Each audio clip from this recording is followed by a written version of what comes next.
Basham. Kicked away to Lomu.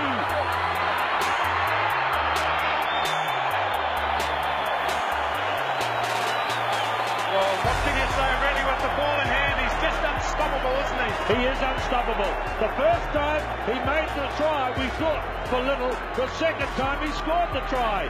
He's the guy with number 11 etched in his eyebrows. If you have a look closely above his... In 2007, I represented Aberafon Naval RFC in the District Cup final at the Talbot Athletic Ground, playing in my preferred position of left wing. In a little over a year later, that position was taken from me by a world icon of rugby.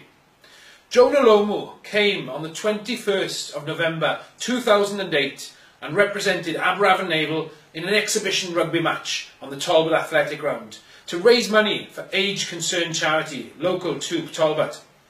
Former naval player Kevin Lane was instrumental in not just bringing Jonah over for that exhibition match, but also for a masterclass training session down on Western Avenue playing fields.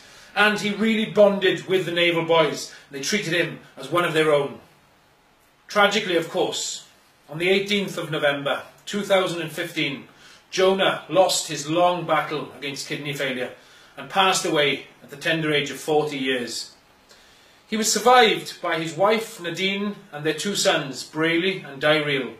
And shortly after his passing, the New Zealand Rugby Players Association set up the Jonah Lomu Legacy Trust, a foundation to help Jonah's two sons growing up without their father. On Friday the 16th of November, there will be now an exhibition match played between two select sides made up of players representing their Grass Roots Club from around the town and surrounding areas to celebrate Jonah Lomu, and all proceeds donated to the Jonah Lomu Legacy Trust. On the night itself, there will be entertainment from the Cymric Welsh Male Voice Choir, the Britain Ferry Brass Band, traditional Maori war dancers and female vocalist Lily Duncan. All proceeds raised at the event will be donated to the Jonah Lomu Legacy Trust. And tonight, on the vlog, we will be meeting some inspirational people involved in 2008 and now again in 2018. Welcome to Gumpy's Grass Roots Roundup.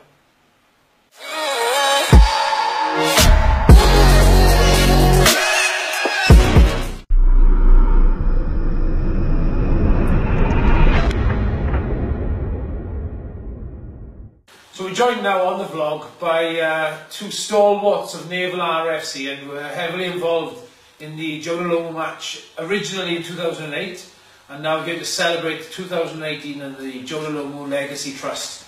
The chairman of Aberafon Naval, Mr. Scott Thomas, and former player, Mr. David Pollard, or AKA Lomu himself. So if I can start with you, Scott, thanks for joining us on the vlog first of all, mate. Thank you very much for having us. Now, you know, can you put it into words what it was like to meet Jonah Lomu in 2008? Inspirational. Totally inspirational. When he turned up down Western Avenue to give a training session to the naval players, we had other players from other clubs turning up who were welcome, which wasn't a problem. So I can't remember him actually when he turned up, but it was more than the normal players in the naval squad, the naval lads, which was exceptional. And then there were 1,000 people turned up with their kids, women and men, and everybody in creation, and their dogs turned up on Western Avenue, which was outstanding. You just wouldn't believe it. As a person, I said inspirational once, but a legend is what he was. He didn't hint or stop for anybody. Signed photographs, balls. He had photographs, signed balls, shirts, whatever he wanted, which was exceptional. He just didn't had enough time for everybody. He would have been until 2 o'clock if he did everything that was needed. But on top of that, Adam Jones showed that he was down there. And he turned up. Our own legend, Adam Jones. Yeah. You know what I mean? And he is a legend, Adam Jones, in Wales, and totally deserves it all that goes on Adam Jones' way. Says it all, and he turned up to see one of He turned up to meet Lomu. They had a 5-minute conversation, and then Adam Jones, so people turned up at 2 for 1. Brilliant. Because Adam Jones signed photographs and balls and everything else, and he didn't go with that. Fantastic. Absolutely outstanding. Of course, Di, you know, you lined up on the same team as Lomu in 2008. Yeah. You put it into words, you know, what it must have felt like to be on the same field, you know, sharing the same acre as the one and only Jonah Lomu. Just unbelievable. You know, something you make dreams of, you know, playing someone that stature, which is not. But no, it was amazing. Every minute of it, from training playing with him to the social side after it. And your nickname with amongst the boys was Lomu, wasn't it? Yes. You know, can you talk something more about that? I think it's the first week I joined the Naval, put me out in the wing. I was a bit crap, as I was for every week, but as soon as I got back to the clubhouse then, the nickname was Lomu because I was nothing like him. Hey, we're going to watch your language, right? It's a family vlog. Fantastic. No, Scott, you know, obviously the match on Friday is in aid of the Jonah Lomu Legacy Trust. Can you tell us a little bit, though, about the legacy that Jonah created here in Aberafan? Well, Jonah Lomu, obviously, as I mentioned once, it was a legend, not just in the world of rugby, with New Zealand and everything else. When he came down with us, if you talked about Jonah Lomu, mentioned Jonah Lomu when he went down in Port Talbot, and people will remember back to that day when they came and met him and spoke to him and seen him and seen that he was real. Because real is what he is. I had a young son at the time, Scott. He's a teacher now up in England, up in Bath, and he's got photos of Jonah Lomu, which he's kept at the side of his bedroom. But when he mentions to the people that bear with him, people that he'd met Jonah Lomu and been in his company, they don't believe him. Yeah. Because the legend of Jonah Lomu is. Yeah, I think we'll have to get a photograph of that on the vlog, maybe. Certainly. Just to prove a point to our English counterparts. Certainly, and then you've got the situation where this was happening on Friday night. I've just been here today with you watching the people training, and it's exceptional. You've got people that haven't played rugby for a while from a neighbour. You've got people that play regular. You've got older people. You've got so many different people involved in it. That is what the legend of Jonah Lomu is. Yeah. It is totally that. Embracing the game. Embrace it. I'd like to touch on something that I did mention earlier on. When Jonah Lomu was playing up in Aberafan for us in the change room, he came in the change room. There was no special peg for him. He just put his clothes on the side because there wasn't a special peg for him. And there was no, totally amazing. And then when he was showering at the end of the game, the boys were running in and squirting cold water at him. And he loved it. He took it all on board and thought it was great. And he had someone tie his shoelaces. And then someone tied his shoelaces, which I have to own up was me. And there weren't shoelaces. He had size 14s or bigger. Yeah. Adidas blue trainers. Amazing. I tied them. Of course, I was in the change room at the time when he came back. And I just said, them wasters, you can't trust them. Dave, we've heard a bit about the the Lomu legacy and what he meant as a player. I think you struck up quite a good friendship with him. Can you tell us what he's like as a bloke? He's jumping on it. It's not the way he was as Scott described him. He's so active. He's so polite. You just spend half an hour and you wouldn't think you'd forget you was John Lomu, the rugby superstar. Just another one of the boys in the pub having a drink. Where he talked to.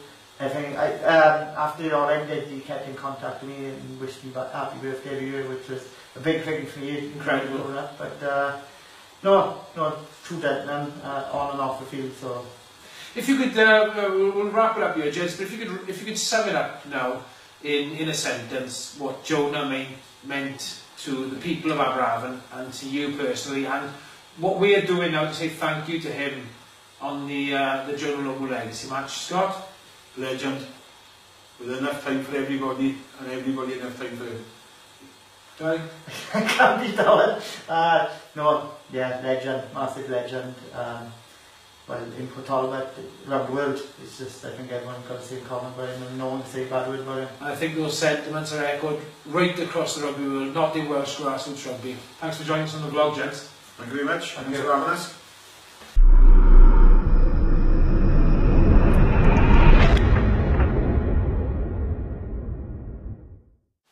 So we're joined now on the vlog by Mr. Richard Watling, who will be captaining the side Jonah's local legends for the Jonah Lomu Legacy match on Friday the 16th of November at Harlequin Road.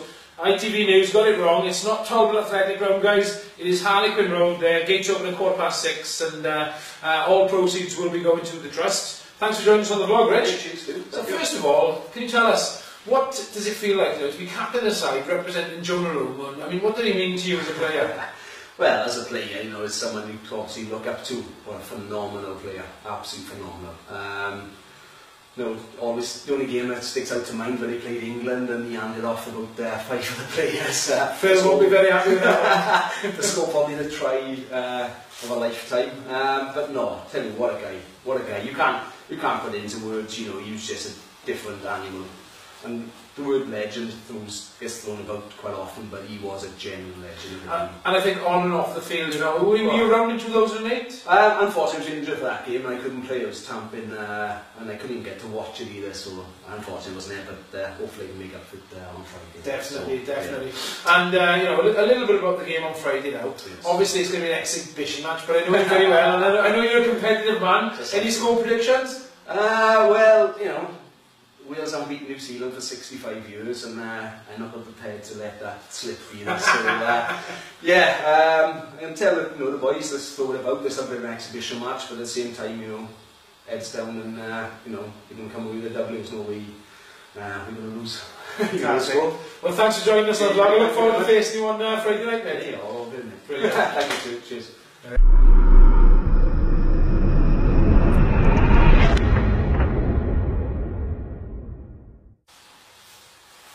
So there we have it, guys. Friday, the 16th of November at Harlequin Road now at 18:15. The gates open, which is quite an apt time because we are 2018 and it was 2015 that Jonah sadly left us.